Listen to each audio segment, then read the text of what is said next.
With the new Russian offensive in eastern Ukraine still struggling to gain ground against the Ukrainian defensive lines, yet another uncomfortable stalemate has befallen the Kremlin. The approach of May 9th, on which the biggest Russian holiday is celebrated, the Day of Victory, should be marked by a victorious action on the Ukrainian battlefield, and all cards are being played in that direction. The biggest problem for Moscow is the continuous flow of weapons, supplies and money to finance the war for Ukraine, sent by several countries in the world, especially the European Union and the United States. Among these armaments are the most modern anti-tank and anti-aircraft systems in the world, in numbers that exceed even the number of Russian armored vehicles currently deployed on the battlefield. The sinking of the cruiser Moskva, the capital ship of the Russian Black Sea Fleet, by Ukrainian anti-ship missiles, became a trigger for Vladimir Putin to publicly admit that he was giving up on the peace talks, as the international press turned the event into a statement of the Russian technical and technological delay. Such facts led Russian Foreign Minister Sergei Lavrov to issue a powerful statement to the state news agency RIA Novosti,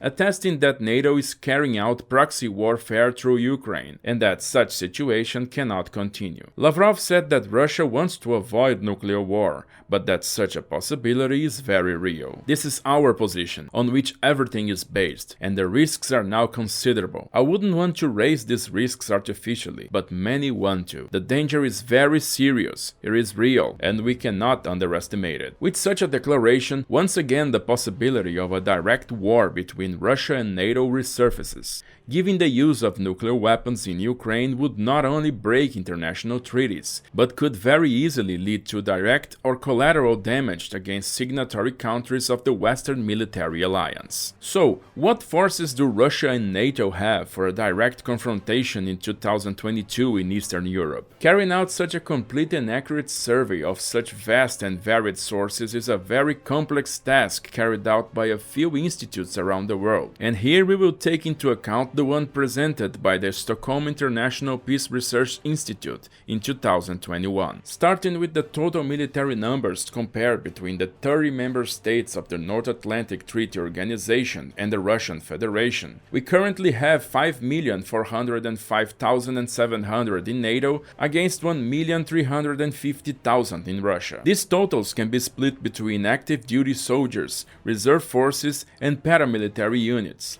in which case NATO would have 3,365,000 active troops against Russia's 850,000, 1,301,000 reservists against 250,000, and 738,700 paramilitaries against 250,000. It is important to mention that these numbers do not include only frontline troops, but also the entire administrative, logistical, health and other personnel. When comparing the air power between the two large blocks, the difference in the total number of aircraft is stark, with NATO being able to employ 20,723 machines against 4,173 in the Russian inventory, a number 5 times bigger. Such a numerical discrepancy, aided by the high degree of technological evolution of most Western assets, may indicate a scenario of rapid loss of air superiority over the battlefield by Russia, which in any case would also have to disperse its air contingents to defend against a possible operation of the US naval aviation in its carriers, being able in theory to reach any point of the Russian coastline. In air superiority aircraft alone,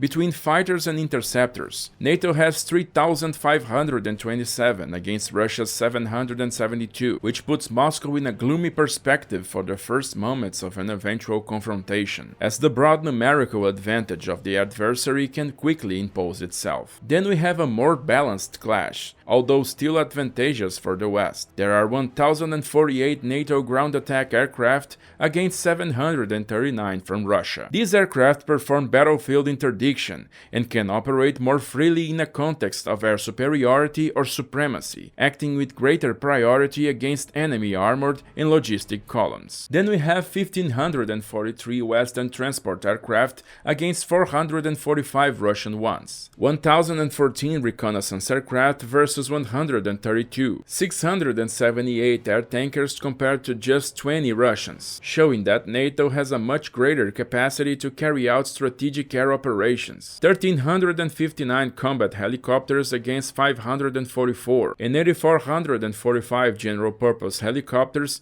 against 1,543. The field of motorized land warfare tends to be the most decisive in a confrontation between NATO and Russia, and can take the same lines as the great attack plans of the Cold War, when both superpowers prepared annually for a great armored clash in European lands. Tanks are the central elements of both sides' military doctrines, and both contenders have large numbers of these vehicles, trusting them to play a central role in breaking and disrupting opposing lines. The total numbers of MBTs, or main battle tanks, the heavily armored, tracked, and with a revolving turret vehicles are fairly even, with NATO taking a brief lead of 14,682 vehicles against 12,420 for the Russians. When it comes to supporting armored vehicles, such as armored troop carriers and wheeled reconnaissance vehicles, however, the Western Alliance has a huge advantage with 115,855 of them against 30,122 in Russia's arsenal. The role of these vehicles is crucial to ensure the sustainability of the offensive,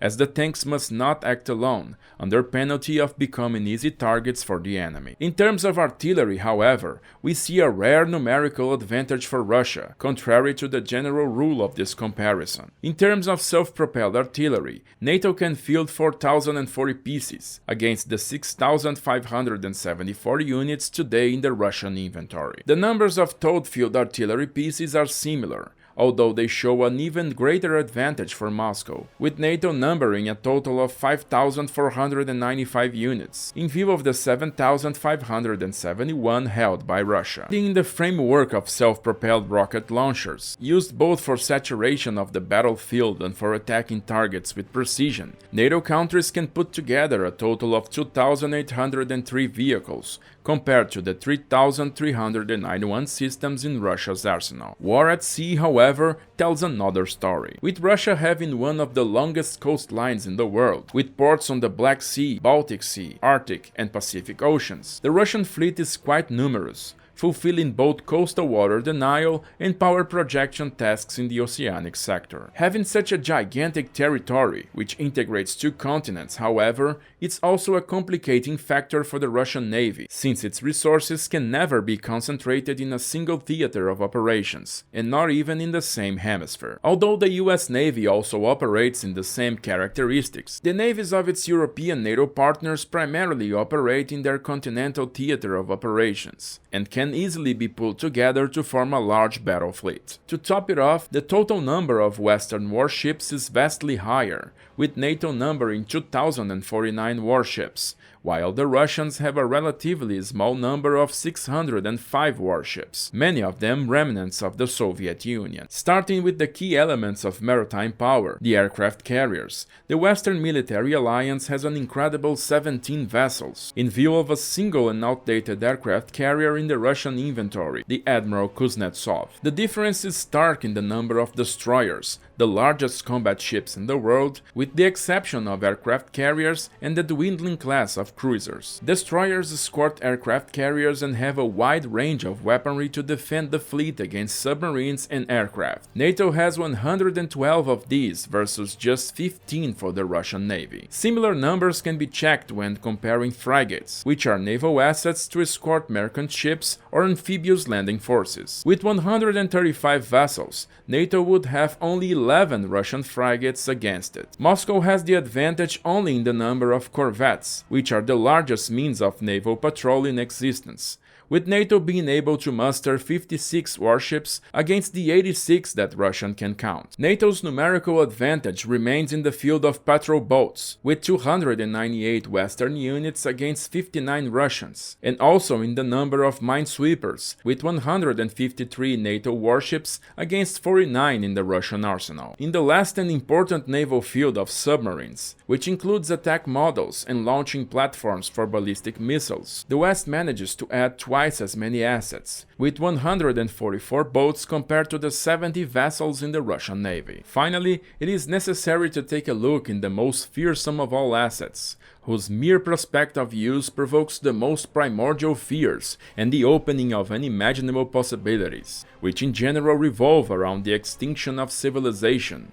the nuclear weapons. Military agreements and international agencies keep these arsenals under close scrutiny, but in recent years the difficulty of accessing data on these weapons and the potential secret expansion of their numbers has grown, which means that only rough estimates can be given about their inventory. Nuclear arsenals are considered to be the sum of the warheads for strategic use, those with gigantic destructive power intended to hit large enemy political and industrial centers, those for tactical use, with less destructive power and intended for use on the battlefield against enemy military targets, and obsolete warheads awaiting dismantling. Adding these three categories together, there is a current balance between the numbers of NATO and Russia, with a slight numerical advantage for Moscow. Altogether, the Western nuclear powers have 6,065 atomic warheads, against 6,255 warheads currently in the Russian Federation's arsenal. A statistic that points out that any nuclear provocation can lead to the mutual use of those weapons, literally leading to global obliteration due to the equivalence of the arsenals.